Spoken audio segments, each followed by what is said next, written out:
I give the floor to Colonel Andriy Lysenko, the spokesperson for the anti-terrorist operation, with the latest from the east of Ukraine. Good afternoon, dear colleagues.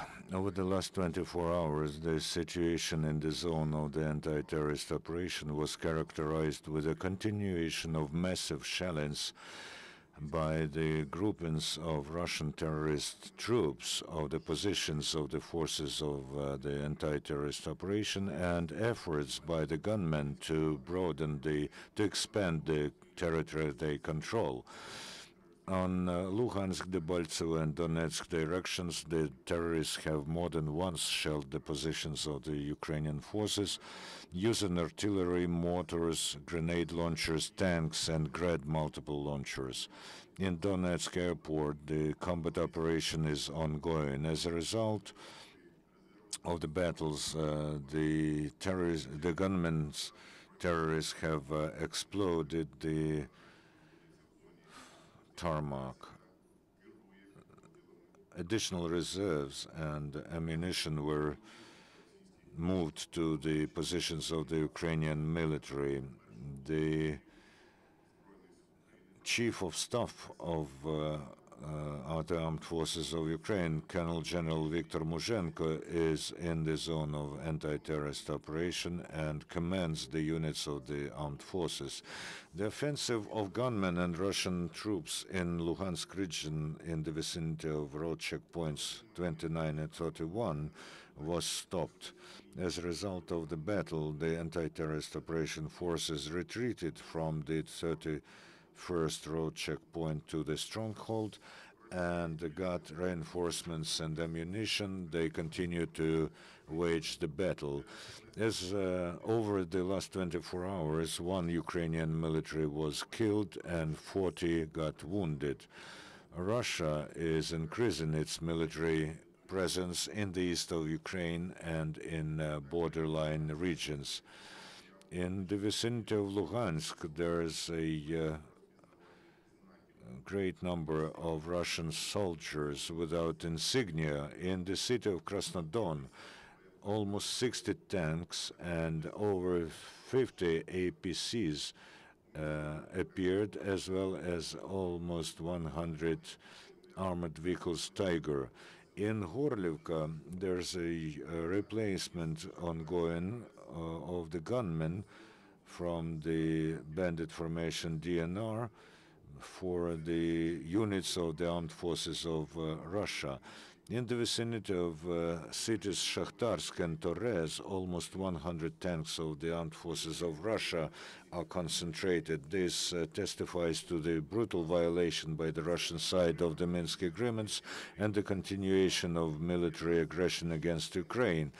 The gunmen continue their criminal artillery shelling of the cities of Donbass. The special monitoring mission of OSCE in Ukraine said that on the 19th of January, in the center of the city of Debaltseve, at least 30 rockets from Grad multiple launcher have exploded, and the shelling was done from the side of Horlivka that is being controlled by gunmen of the so-called DNR.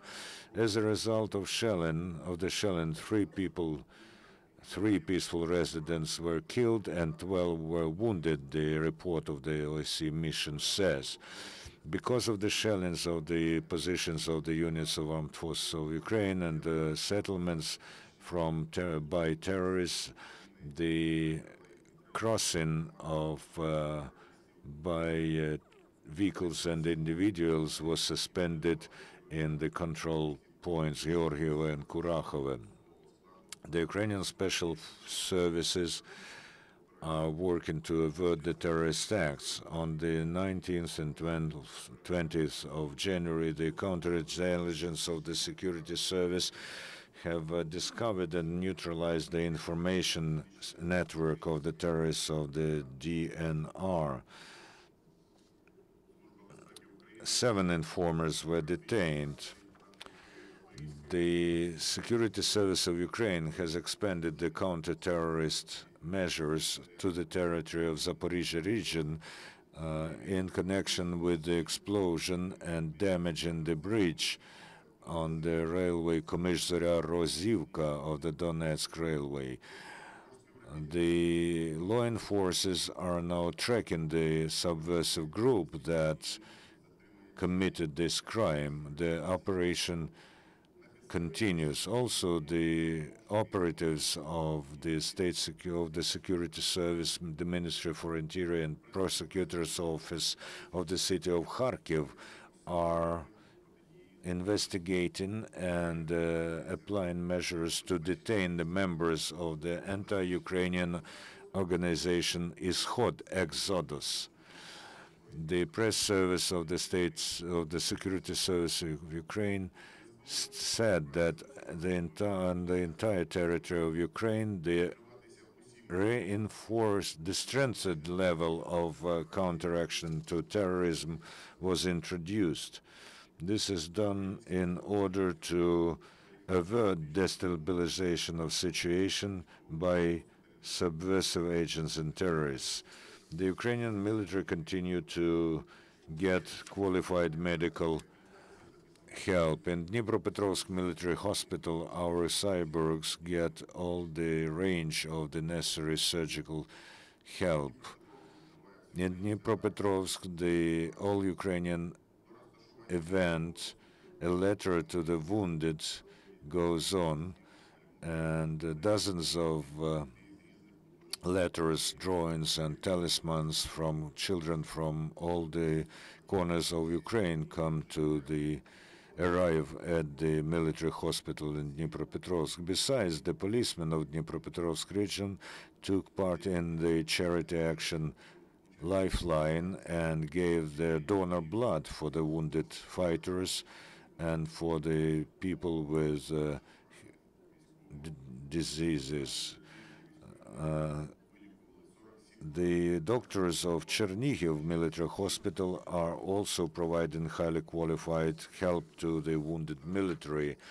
Over the last 3 weeks, the military medics have cured 47 wounded participants in the anti-terrorist operation and 67 mobilized military with different diseases. The European friends of Ukraine continue to help Donbass.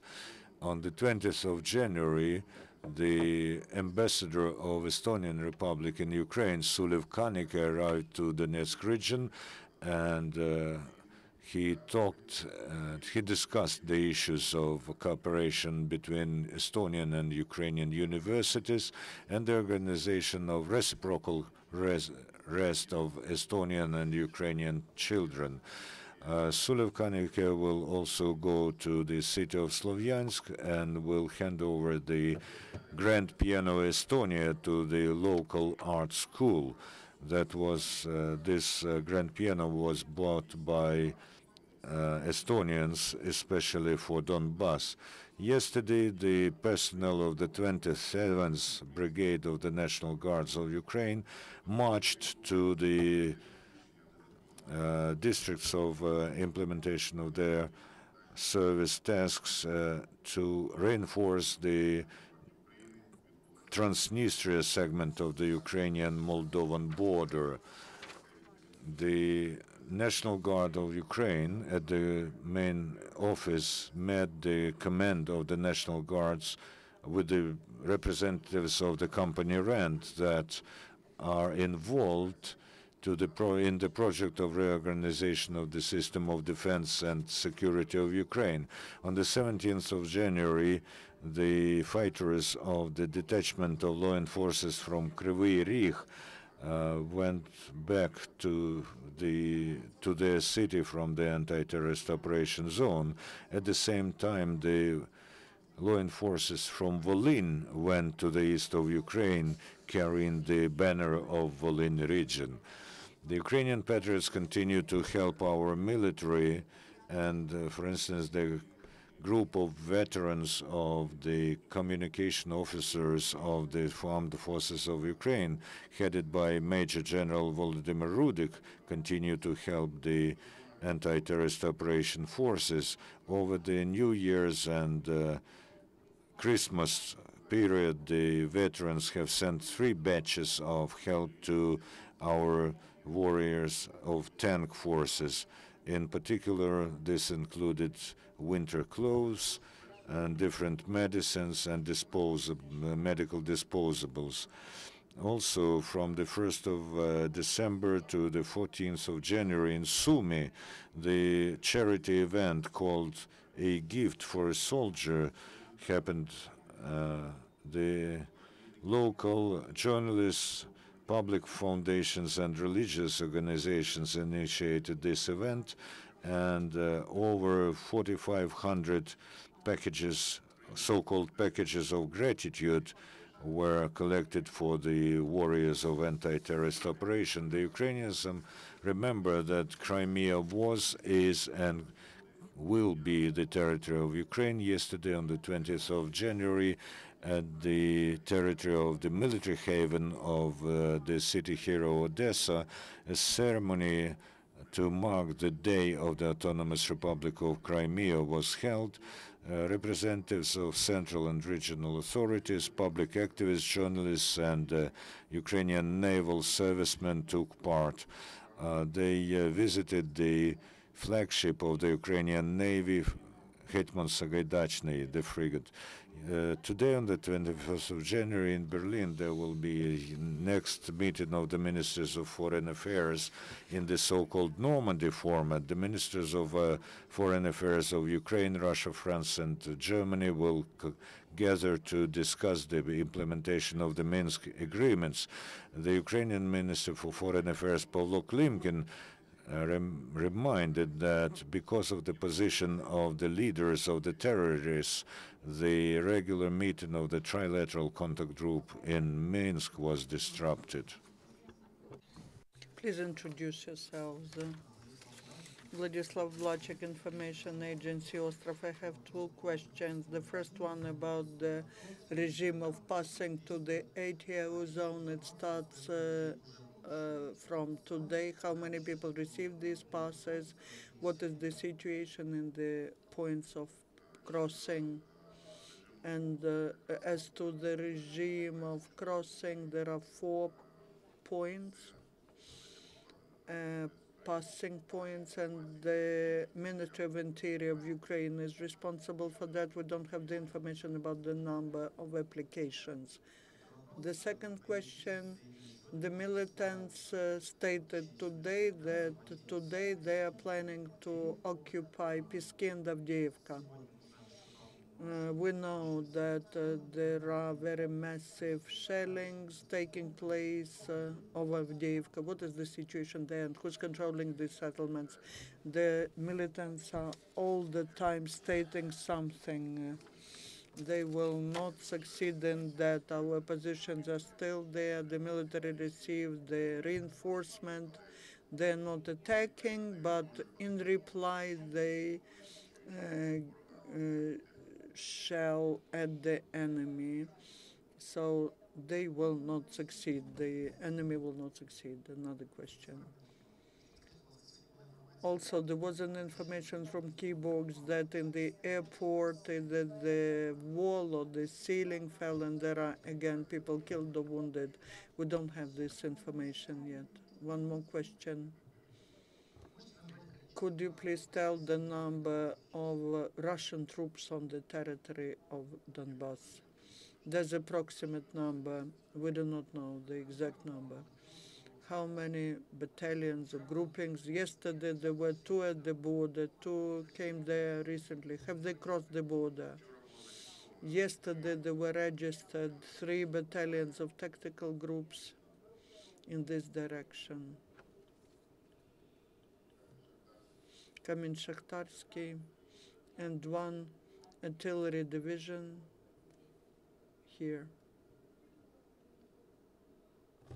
Unfortunately, the question is not asked into the microphone. Yesterday, we registered the approach of 3 battalion tactical groups near settlement Kamensk-Shakhtinske, Izvarina cross point, and 1 artillery division near Myrny settlement, that's to the east of Novoazovsk. The information on whether they crossed the border or not, we don't have this information, but we understand that the day before yesterday, when two battalion tactical groups crossed the border, and because of their activity, we now have these battles for checkpoint 31, 29th. At the 29th, they stopped the enemy. Now we have all the forces to maintain the positions. Now we are trying to get back under our control the checkpoint 31. Now the checkpoint 31 is on the neutral territory. Uh, how many people were imprisoned yesterday in the airport? We don't have any information about imprisoned persons. Please provide comments on the statement of the security service as to increasing the level of involvement of all the subjects of anti-terrorist combat. Does that mean that the zone of anti-terrorist operation is enlarged? That is strengthening of the regime or reinforcement of the regime of monitoring situation, patrolling, the reinforced patrols of the Ministry of Interior and other law enforcement bodies are involved into that. All the reserves are used not to allow further acts of terrorism, because the latest act of terrorism in Zaporizhzhia region was committed at 3 p.m. in the middle of the day. That was the act of subversion. So the decision was made to reinforce all the anti-terrorist measures, and our military reinforced to prevent any possible acts of terrorism. A lot of explanatory work is going on with the peaceful population, so that people are very careful, and when they see the people who behave suspiciously, or if they see some objects which are separate from people, some bags, some packages, then they need to report about that immediately to law enforcement bodies so that they can react immediately. And so if this is any possible explosive, so they need to inform as soon as possible, and also warn all people who are close to such an object, and they need to keep the distance, and informing people before the law enforcement people arrive there, so that they can examine this area and what was found there, and this way this will prevent people being killed and wounded. Another question, two more questions, three even. The Russian general who was sort of killed in Donetsk, we have not received any confirmation. The second one, it's about the delegation of American armed forces today. There are several senior officials in Kiev now. Maybe you can tell us about some specific steps, talking about interaction between the countries. The delegation arrives to conduct negotiations and to exchange proposals. So only in the result of the work of these negotiations will be able to say what issues have been resolved and what the parties agreed to. So we need to wait till the end of the negotiations to be able to give you any details. And as to the demarcation line, yesterday Mr. Klimkin said that more than 500 square kilometers from the moment of signing the Minsk agreement are now controlled by non-Ukrainian side. Why did it happen? Was it just because Ukrainian military were not shooting, and that allowed another side to occupy this territory, to seize this territory? Everything that concerns the territories which are controlled by the militants. And as to military, we can talk about 32nd checkpoint that we lost in the result of a powerful offense.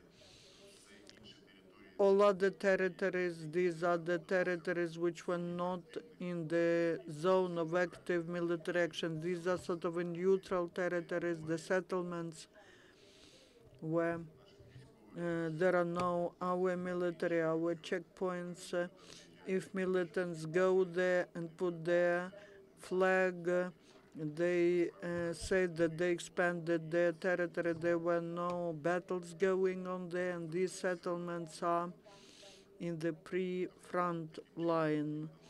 So they this way say that they have enlarged the territory, and we have to state that. One last question. Ukrainian radio, please provide comment on the statement of Lavrov that he says let Ukraine provide evidence that Russian equipment is brought to Ukrainian territory. Is Ukraine ready to provide such evidence? To who and when? Most probably Lavrov will be invited to Gag military tribunal, and he will be given this evidence, and then he will explain why he did not know that. Thank you, and today at 4:30 we will have a briefing of the commander of the U.S.